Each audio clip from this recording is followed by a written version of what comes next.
Greetings, I am Live. And I am Scandal. And let's play a game together. Yeah. All right, so Kayla's going to stop Cindy in some fashion from throwing an actual glass. Now, Vern being an unreliable narrator, it could be a plastic cup. Yes, oh, but absolutely. I love the idea. It's a Dixie cup. It's the little... Oh, the paper ones. Oh, my God. Can you imagine if these high schoolers drinking out these little 2-ounce cups, paper cups, I go refill it every 3 minutes? Or you get the people that just stand there at the Shot.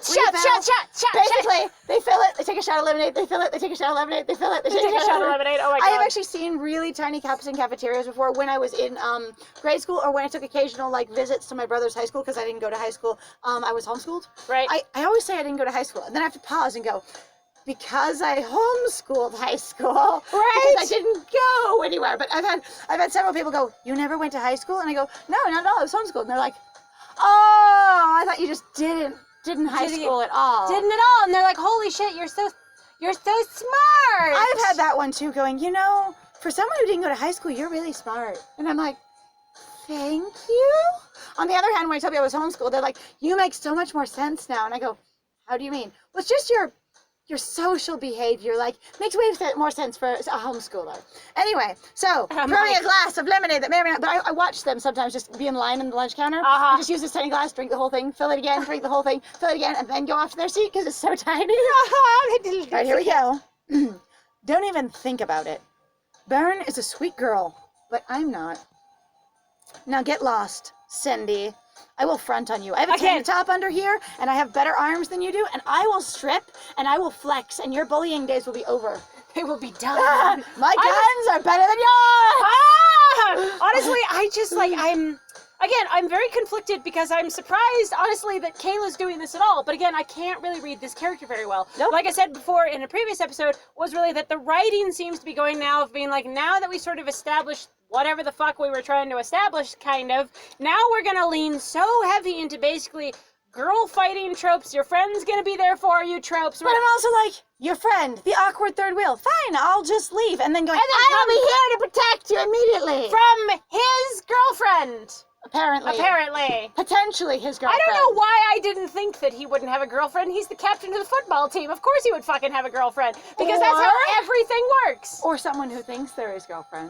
That happens too in stories. Yep. And it's really honestly fucking tiresome. I am halfway between going, I want to legitimize Cindy and be like, she actually is his girlfriend, and she's actually been trying to essentially save face because he's been like, I've never broken up with you. I've pseudo tried to ghost you, but we're still official as far as the school's concerned. Right. And I just keep sort of casually trying to date other people. Right. On the other hand, I don't want to make him a bad character because you shouldn't have to demonize men to lift up women, etc. And so the whole thing kind of sucks as far as the story's concerned for me. But again, it's also really nice that it's just a fucking story. Yay! Just a story! Just a story! Whee! All right. Get lost, Cindy. Cindy shoots us both an angry look. Her cronies standing behind me go, Cindy, can we just... okay. Cindy, let's just... What if we talked to Ben? What about that? We could do that. Honey, we are super gay for you, but you are into Ben, so we'll go with you and you can talk to him, okay? It's okay. It's Though fine. Honestly, we really wish we weren't doing this because this feels like this is also feeding into the gay best friend trope. It does. A lot. So that is also can be in poor taste. Nonetheless, power lesbians? Either that or them going, we are a couple dating each other. We support you because we don't know, because we're also your friend. Because we're also your friend, yeah. We're your friend. I always think that's really interesting. Though, we don't have to be into you. At all. There is actually the thing that people so nice point out of sometimes it's look, you really have to not just sit there and go, it is if you're really going to be an advocate for anything, just walking away from people isn't actually the answer because you're not you've literally shut down all forms of communication. Now, if you can't, there is a point of not abusing yourself kind of thing to deal with. Mm-hmm. But also, you're not going to change anybody's mind if you just walk away from them. So, it's important to walk away, and it's important to revisit it when it's calm. Yes. One of the things that I've talked about a lot in working with, in any kind of business, which has mostly been manufacturing, that's my history, has been that when something goes wrong, even if essentially a corrective action is necessary, because that's the term in business that I'm familiar with, then which would essentially be a punishment in real life. Like, you sit in a timeout, or, you get a pink slip written or whatever, right? Right. And so, but whatever corrective action it is, if it is a minor offense or somebody made a poor choice kind of thing, especially if they ruined some product or they made the line go down for a while, right, you don't want to correct them right there in front of everyone immediately right now and stop them from doing their job. It is really appropriate to go get them doing their job correctly again, and then have them see you at the end of their shift. Now, you need to be aware of their time going home. You can't just tell someone, you have to see me after hours, right, even if you're going to pay them, because they may have school they have to get to, they may have other things going on, so you can't just demand they'll stay there.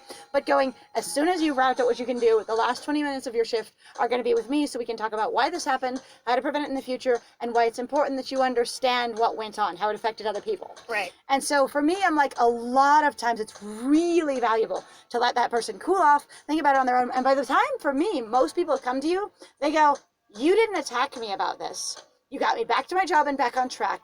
And I understand why I'm here in your office. And I never had my own office. I wasn't that high ranking. But in the office, you know. The office area. The office area is because of this thing. And by then, they usually are going, here, I thought about it. I cooled down. Even if I was angry at you when you approached me, you didn't, basically confront or combat me. You just put me back on task professionally. And then they'll usually go, okay, so this is what happened, and here's how it could have been better. And usually you can give them a little bit of directions, but a lot of times they have it on their own. But that communication is still really important to make sure you're on the same page. So when they go, this is the thing I understand, you can go, yes, that's correct. And also, this. Anyway, so I think it's really important to have those conversations, but I also think it's really important to have a lot of conflict conversations after the fact when everyone's calmed down and emotions have cooled off. Yes. So just, you feel free to walk away, but if it's going to continue being a recurring thing in your life, find a place to talk about it. Yes, absolutely. She's annoyed because she didn't succeed in embarrassing me in front of everybody. Except I'm already really embarrassed, actually. And I might actually be getting the principal or the teachers slamming down on my head because regardless of it not being an actual picture of me, this picture involves me, so I will get dragged in the office, Jonathan will get dragged in the office, and if anybody else from school is in that picture, we'll all get dragged in the office, and they will ask, what the hell is going on? I'm just going, okay, are you the only naked one, or there are dicks in that picture, too?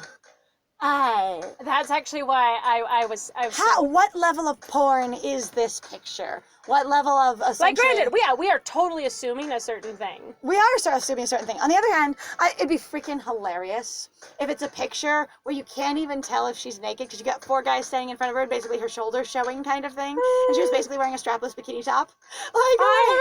I say, I need a picture of you! But I assume it's very bad. I assume it's way more explicit than that. Because this again, what you gotta know is, if this is being passed around to everybody, you're going to have an adult run into it eventually. Yeah, it will happen. You're going to have it get passed to even what would be me, the goody two-shoes, who will then show an adult and go, there's porn being passed around the school. I'm super uncomfortable with this. Right? Even if I don't know that is one, a student, or 2, a student, here at all. Just going, there's a picture of a naked girl with a bunch of dudes that are assumably also either highly sexualized or sexual context or nude themselves being passed around school. Yeah, and also going, this is really inappropriate, which is true. And while they don't always know what to do about it, and so as we mentioned, sometimes authority figures, because of poor training and precedent, will handle things poorly from, for your experience. Because it's great. Because defunding education. I love it. I was going to say, and so there's this experience of you might get pulled in there and also harassed of how dare you pass around a picture like this. Right. But if they're good, if you're able to get onto the reasoning side of things, you're going to be able to go, somebody else did this, and I didn't know how to prevent it. And there will be a lot of basically lecturing and talking and stuff and going, here's how we prevent this in the future. Yeah. All right. I'm embarrassed in front of everybody because I was already too embarrassed for it to work. Cindy and her 2 loyal followers leave us. They pat you on the shoulder. Honey, it's rough for all of us. And they leave. Hi. That doesn't make it better, actually. No, it doesn't, but it lampshades it, which makes me feel better. Good for you? I guess. Are you okay? Yes, don't worry. Thanks, Kayla. I'd be drenched in lemonade and glass in my skin if you didn't stop her.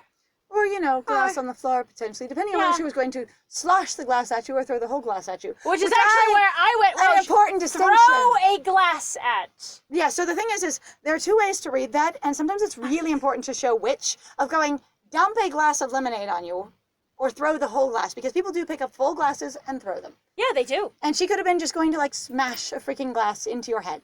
Yeah, you don't know. And we don't know what kind of school this is, and this has been dark, so you know. I was actually expecting it to be intense, because like, whoa.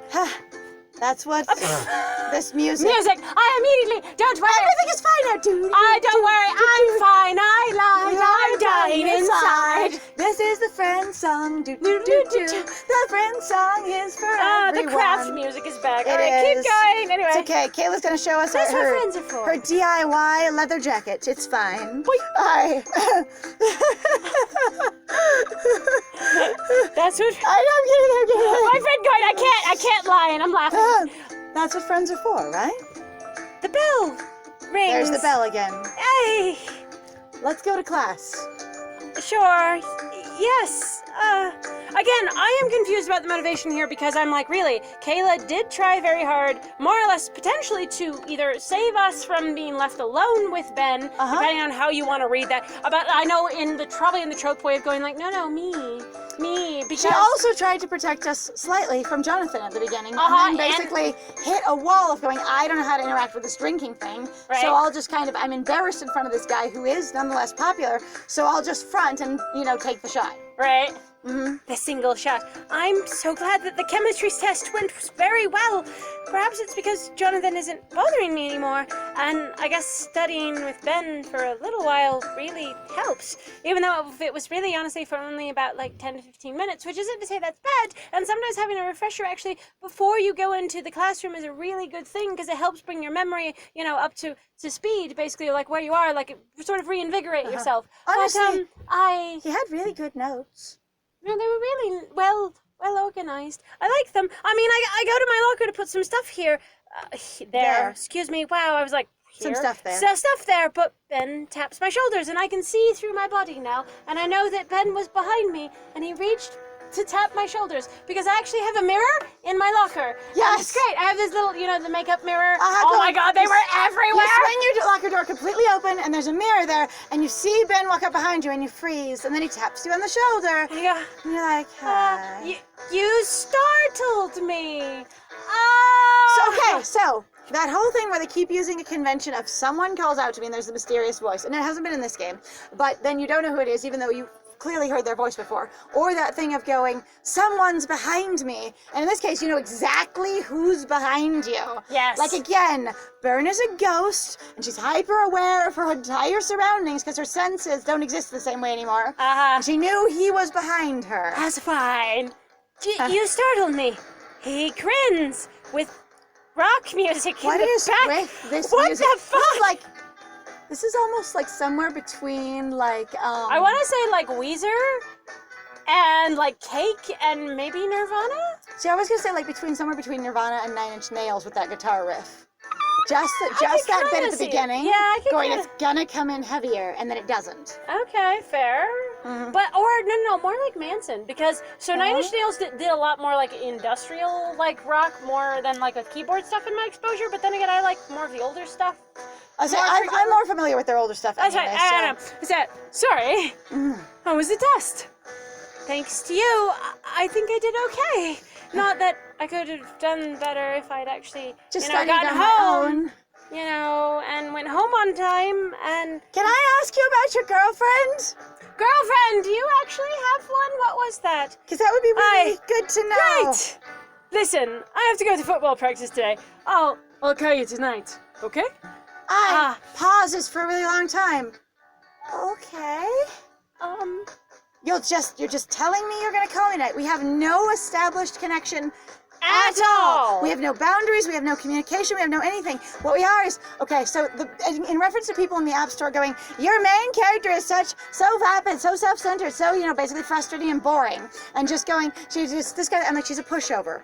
What she is a pushover. She's a doormat. She's not excited and going, okay. She's going, okay. Like there's a period there. Yeah. She's not thrilled about Ben, even if you read it several different ways. She's not going, yay, Ben has talked to me and I know who he is and he's the captain of the football team and I care about that. You know what? It's interesting because they talk about in the App Store, there's a little brief thing about pursuing your own, basically pursuing your dreams. Right. It is go to college and pursue your dreams, who you're going to date, right? Right. And I'm like, Again, we're supposed to be in college. we're not in college yet. We'll get there Nope. eventually. Like, some piece of this game gets you to college. At any rate, going, okay, so what we've got here is a game that's ostensibly going to be about pursuing RMC's dreams, Byrne's dreams. What do we know about Byrne's dreams at all, except that she's lightly interested or ostensibly interested in fashion? And that's it. What do we know? What are her dreams? Does she, like, she's talked about potentially fashion design, but then we've talked about chemistry all the time. So what does she care about? Which dreams are we? I need to know. Anyway. I have fun. I would be positive about you doing your thing over there. That you said you were going to do, and then you're going to call me. And I don't, again, like, I'm also lost and confused because I'm not feeling Byrne actually really being interested in Ben at all. Nope. And again, the thing, I am fascinated how much he used exactly the same language as Jonathan did. But Yes. that's also a sign to me of basically a writer that doesn't know what the fuck they're writing. Because your characters sound so ridiculously similar, you don't even realize when what you've done is just simply taken the same words and then just attached them to another character and gone, it's different. Now granted, framing is important. It is. But I was still just like, that's the same line. Mm-hmm. Where the hell? Why? Why wouldn't he say something different? Also, why wouldn't you set him up, like, in contrast kind of thing? And if you're trying to set him up in contrast, your framing, for me, didn't successfully do it. Because sometimes you can do that. You hear the same line from someone else, and then you specify, like, to your character, but it feels wildly different when they say it. Yes, Or I've actually heard that one before, too. Where sometimes I'm like, no, it doesn't. I'm sitting there arguing with the character going, this sounds not good. There's a character on the screen going, everybody always calls me that and I hate it, but when he says it, it sounds okay. Or when he says it, it sounds nice. It's nice when Ochako goes, Deku, and I said, Deku this, and he's like, Deku! Yes! Yes, Deku was an insult. I think it sounds cute. Call me Deku! Wow! Which I think is really cute. That was a really good example of that. But it worked really well because Yeah. you had clear emotion in that case of him going, it's the nice person. They're such a nice person. She's a really nice She's person. really helpful and she tried to she's help so me. good. And then her going, Deku, that's your name, right? Him. No, actually, it's an insult. Oh, I thought it sounded really cute. Call me Deku. Oh my God! Right, I forgot again that you're the nice person. I'm so used to Deku being used by a person who tries to fucking blow my face off. And then ultimately, ultimately it encourages him to reclaim the name, which is kind of cool. Yeah. I say, but the thing is you've got to connect your reader in that way. So if you want to have a contrast where somebody uses the same language, but your character has a completely different experience with it, you've got to frame it properly. And that can look like a whole lot of different things. So yeah, have fun. Aha! He beams and gives me an okay sign as he runs to the field through the wall. I was gonna say out the window. Okay, so the thing is, I got this right here. Unless their high school has an open, basically floor, like center floor, kind of where you could go down, because you can see down here next to his watch and stuff, where you can see through basically what are those called? Like basically a stairwell kind of experience. Right. Down lower floors. Unless it has a basement that is that, and we're on the ground floor looking down into that basement area, even though this is a mini floored building according to the outside. Right. He just runs out to the field, runs out the window to the field, just dives through the window like Olympic swimmer style, rolls out on the ground, stands and goes to the field. Hey, coach, I'm here. Put me in, coach. I'm ready to play today. Dusting glass off himself. Again. They're all like, and we're going to have to replace the window again. And then the coach just quietly going, Ben, you're a champion. You're a pro. You're amazing. You're our best player. You're my number one. We got to stop breaking those windows, dude. It's getting expensive. Ben. Oh, right. Even the cheerleader fundraisers are having a hard time paying for the windows you break, but bro, just come through the ground floor, okay? I support you. Look at me. Ground floor. Ground floor. Exit, Ben. Okay, Ben, just Ben, focus. engage with me. Down the stairs, out the main door. Go through the gym door. Right out the gym door. Yes, do that. Can you do it? So go to the basketball court. Gym floor. Shit. Go in you go. It's okay, I'll walk you through You're a this. beautiful box of rocks. Go play. I take the key to my locker. You have a key? You don't have a combination lock? Oh my You actually God! have to have They their have a own snap padlocks? padlock! Yeah, some schools do that. That's really wild. Also, though, the reason they don't do them, though, is because you break them really easily, and people have broken into them very easily, constantly. So if you watch the lock-picking lawyer, he'll show you which padlocks are really easy to pick and which ones are really hard to pick and which ones are like a $45 lock that weighs 5 pounds that will keep your locker closed. it's true. Holy shit! But okay, since we're gonna be taking the key out to the locker and we didn't have a combination lock, we will see you in the next one. So thank you for joining us. If you like what we do, please feel free to like, comment, and subscribe. And please also feel free to go check out our Ko-Fi or our Patreon. We've got some links in the description down below. And also, if you'd like to sponsor us actually or tip us, you can go check those places out too. But I have been Scandal. He's so good on the field. So good. We gotta find better fundraisers to replace those windows. Go team! And I have been Lies!